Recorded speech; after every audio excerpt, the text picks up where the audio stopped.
ce qui est de la partie nutritionnelle, chaque être humain va interagir de manière différente selon la situation. Malheureusement, la grande majorité des êtres humains, au lieu de résoudre le facteur de stress, va essayer de compenser ce stress via de la nourriture. Et généralement, quand on est stressé, on va pas aller se manger une petite mandarine avec du poulet haricot. Généralement, quand on est stressé, on va manger du gras, on va manger du sucre, on va manger des choses qui ne sont pas adéquates à nos objectifs, qui ne sont pas adéquates à notre santé. Donc, il faut trouver des astuces à ce niveau-là. Et ce genre de problématique va généralement engendrer des troubles du comportement alimentaire.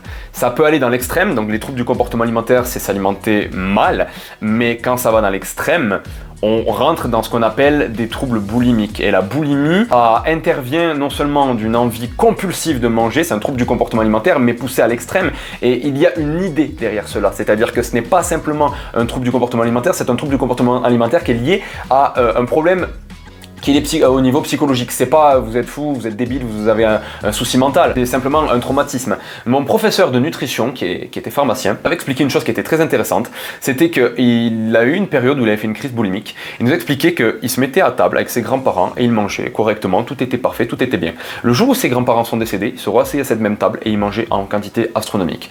Et il s'est rendu compte, grâce à un psychiatre, que c'était l'absence de ses grands-parents qu'il essayait de combler via la nourriture. Et à partir du moment où il l'a compris, il a arrêté de se gaver.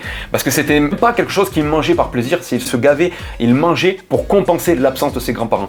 Donc ce problème-là, c'est à résoudre avec un psychiatre. N'hésitez pas encore une fois à consulter si vous êtes dans la catégorie boulimie. Si c'est un simple trouble du comportement alimentaire, un nutritionniste comme moi peuvent vous aider, mais quand c'est vraiment dans de la boulimie, il faut le côté nutritionnel, le côté entraînement, mais il faut le côté psychologique aussi. Vous allez me dire quelle est la problématique aussi de ce stress. Qu'est-ce que ça peut engendrer de si mauvais? Alors déjà, comme je vous l'ai dit, c'est cette capacité à manger sale, ok, mais vous allez me dire, moi je mange pas forcément sale, donc je vais pas forcément prendre du poids.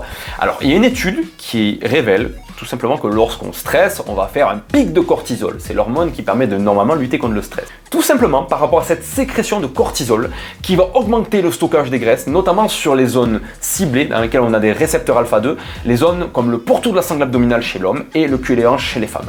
Ce qui aura donc pour conséquence de générer des obésités androïdes chez les hommes et des obésités gynoïdes chez les femmes. Obésité androïde, c'est une obésité dans laquelle on va stocker du gras sur le pourtour de la sangle abdominale. Androïde, c'est cul et hanche. Ainsi, je vais vous proposer des clés afin de lutter contre ce stress au niveau nutritionnel quand cela arrive.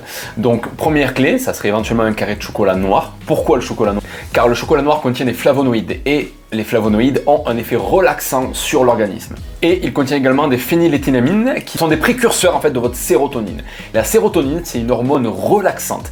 Donc quand vous consommez du chocolat noir, vous consommez les phényléthylamines, je vais y arriver, excusez-moi, c'est pas facile à prononcer, qui est un précurseur de la production de sérotonine, qui est une hormone relaxante qui vous aidera donc à vous détendre. Il y a également les poissons gras, ce qu'on appelle les poissons bleus, les poissons en haut de la chaîne alimentaire, le thon, le saumon. Ces poissons-là contiennent des bons acides gras, des acides gras oméga 3 qui ont des effets anti-stress. Ces poissons-là contiennent également beaucoup de phosphore qui sont des protecteurs au niveau du système nerveux. Ou encore les vitamines B5, B9 et B12 qui permettent de lutter contre la fatigue. Et bien entendu, ces poissons-là contiennent également du magnésium qui est un minéral non organique, parce que ce n'est pas une matière vivante, qui permettent tout simplement de lutter contre le stress. Il y a également les épinards. Alors je vois déjà tous les petits qui me disent « j'aime pas ça ». Alors ça dépend comment vous le préparez, hein. Vous prenez une crème fraîche 4%, vous le faites griller un petit peu à la poêle et croyez-moi que ça va être excellent. Un petit peu de sel et c'est tout, ça suffit. Les épinards sont bourrés de nutriments et permettent de lutter également contre la fatigue. Ça contient beaucoup de minéraux, les épinards. Et lorsque vous stressez, vous sécrétez certes, bon, comme je vous l'ai expliqué, du cortisol, mais vous sécrétez également de l'adrénaline. L'adrénaline va vous épuiser, ça va aller puiser dans vos réserves de glycogène, mais ça va puiser pas mal de minéraux en parallèle. Vous allez puiser en minéraux et en vitamines. Et le fait d'avoir donc des épinards va permettre de recharger ces minéraux et ces vitamines et vont éviter donc vont vous éviter ce crash, entre guillemets, le crash qui vous ferait vous sentir complètement éclaté encore plus. Sans oublier que les épinards contiennent de la vitamine B9 et la vitamine B9 permet de sécréter de la dopamine. Et la dopamine fait également partie de ce qu'on appelle les hormones du bonheur. L'avocat également permet de diminuer la pression artérielle, via également ses bons acides gras permettent d'améliorer via votre cerveau l'absorption de sérotonine. Ce que je vous expliquais précédemment, c'est l'hormone qui est calmante, qui est anti-stress. Vous avez également le thé noir. Le thé noir est très réputé pour lutter contre le stress parce que ça permet de limiter les impacts négatifs de la cortisol. Donc on recommande en principe aux alentours de 4 à 5 tasses de thé noir par jour. lorsqu'on est très stressé. Et si en plus de ça vous avez vraiment de grosses envies de sucre, vous pouvez éventuellement rajouter un peu de stevia ou de sucralose dans votre thé pour justement avoir ce petit goût sucré sans forcément avoir le pic glycémique qui va avec à côté et sans rajouter des calories en plus dedans. Nous allons donc désormais passer sur la catégorie de fatigue physique. On vient de parler de la fatigue psychologique qui peut avoir des répercussions sur votre évolution. On va désormais parler de la fatigue physique qui a également des répercussions sur votre quotidien, votre organisation de vie, votre nutrition et votre entraînement. Beaucoup de personnes me disent ouais mais moi je suis habitué à dormir peu, je dors que, allez on va dire 5-6 heures par nuit, ça me suffit amplement. Mais ce qu'il faut savoir c'est que ça c'est ce que vous pensez, mais ça ne laisse pas un temps suffisant à votre cerveau, à votre organisme pour éliminer ce qu'on appelle les toxines cérébrales. C'est-à-dire que lorsque vous dormez, vous faites une sorte de reset tous les jours, vous réinitialisez un petit peu vos paramètres, vous n'oubliez pas, vous faites le tri au niveau des informations, mais vous éliminez également toutes les toxines au niveau cérébral. Donc le fait de trop peu dormir ne permettra pas d'éliminer suffisamment bien les toxines. Votre cerveau n'aura également pas le temps de traiter correctement les informations, ce qui fait que vous ne pourrez pas compartimenter au niveau de votre mémoire ce que vous devez oublier et le mettre dans un petit coin, dans un tiroir, et les informations importantes. C'est pour ça que quand on dort trop peu, on a tendance à être moins productif, par exemple le jour d'un examen, parce qu'on n'aura pas mémorisé les informations importantes, parce que notre cerveau n'aura pas pu faire son travail correctement. En entravant toute cette bonne récupération, cela va affecter votre comportement, votre humeur, votre capacité à réfléchir également. Vous aurez plus de difficultés à avoir une bonne coordination au niveau de vos mouvements. Si vous êtes dans le médical et que vous faites une piqûre et que vous loupez la veine, ça peut être dangereux. Si vous êtes routier et que vous vous endormez un petit peu et que vous mettez un coup de volant, vous pouvez vous tuer.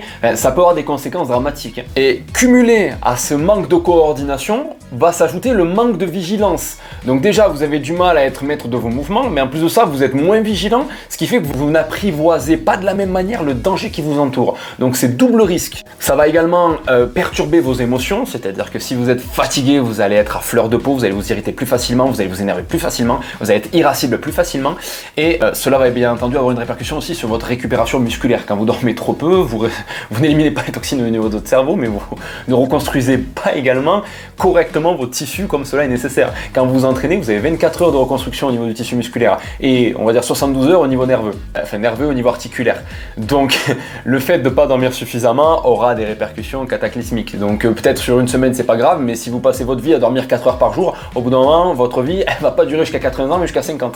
Pour en revenir sur ce sujet au niveau musculaire, effectivement, quand vous vous entraînez, vous engendrez ce qu'on appelle du catabolisme, c'est-à-dire la dégradation de vos tissus musculaires, mais ensuite, dans les 24 heures qui vont suivre, vous allez générer l'anabolisme, c'est-à-dire la reconstruction de vos tissus. Donc si d'un côté vous dégradez, mais de l'autre côté vous ne reconstruisez pas, vous n'allez pas progresser. Voire pire, vous risquez le surentraînement et la blessure.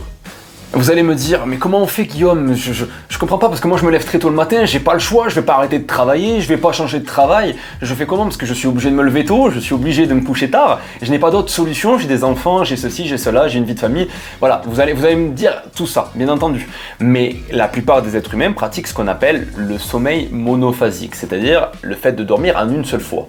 Vous couchez à 20h, vous levez, je sais pas moi, à 6h, d'accord? Ça vous fait vos heures de sommeil. Sauf qu'il y a d'autres possibilités, c'est-à-dire qu'il y a aussi ce qui existe, qui s'appelle donc le sommeil polyphasique.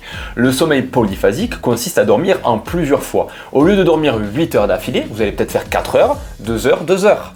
Vous allez faire 6 heures, faire une sieste de 1 heure, une sieste de 1 heure. Vous allez faire 6 heures, une sieste de 2 heures. C'est vous qui choisissez, c'est vous qui voyez. Mais par contre, quand vous commencez à faire du sommeil polyphasique, il faut absolument prendre cette habitude. Ça prend 1 semaine, 2 semaines, voire un petit peu plus. Mais quand vous avez pris l'habitude de tel jour, telle heure, enfin tous les jours à cette heure-là, je fais ma sieste, votre organisme va s'habituer comme ça. Vous allez dormir 4 heures la nuit, vous allez faire 1 heure de sieste à ce moment-là, et il faudra réserver ce moment-là pour votre sieste. Donc il faut essayer de trouver des petites clés pour pouvoir s'organiser. Et vous allez me dire, ouais, mais c'est pas très répandu. N'oubliez pas que les bébés le font, c'est ce qu'on faisait tous quand on était nourrissons.